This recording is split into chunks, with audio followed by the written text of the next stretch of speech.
نحمدہ و نصلی و نسلم علی رسولہ الکریم۔ یہ سوال کثرت سے ہوتا ہے کہ معتکف شخص اگر مسجد کی محراب میں چلا جائے تو کیا اس سے اعتکاف ٹوٹ جائے گا؟ تو اس کا جواب یہ ہے کہ سب سے پہلے ہمیں اس بات کی تعیین کرنی ہوگی کہ آیا محراب شرعی مسجد کا حصہ ہے یا نہیں۔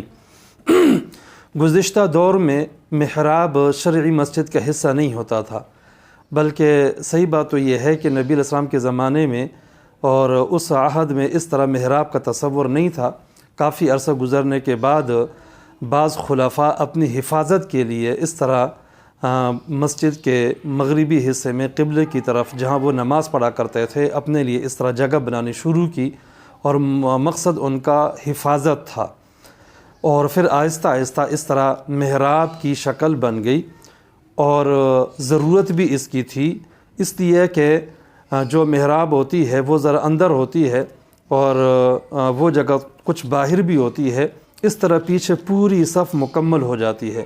اگر پہلی صف میں ہی امام کھڑا ہو تو امام تو کھڑا ہو گیا، ایک جگہ کور ہوگی، لیکن اس کے ارد گرد صف کے آخر تک پوری جگہ خالی ہوتی ہے۔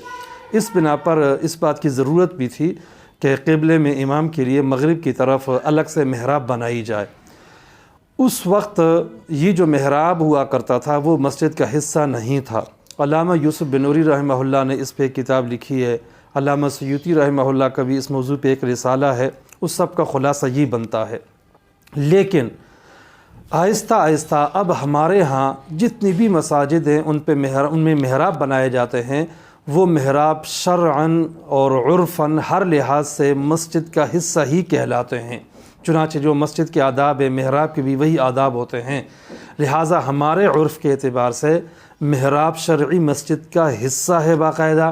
کوئی معتکف اس میں ضرورت یا بلا ضرورت جاتا ہے تو اس کے اعتکاف پہ کسی قسم کا کوئی اثر نہیں پڑتا، خواہ وہ ممبر پہ بیٹھے یا محراب میں جائے، تو دونوں صورتوں کا ایک ہی حکم ہے۔ البتہ بعض اوقات محراب میں اندر الگ کمرہ بھی ہوتا ہے جس میں لاؤڈ سپیکر یا اس طرح کا وہ سامان رکھا ہوا ہوتا ہے، تو وہ کمرہ مسجد کا حصہ نہیں ہوتا عام طور پر، بلکہ وہ خارج ہوتا ہے۔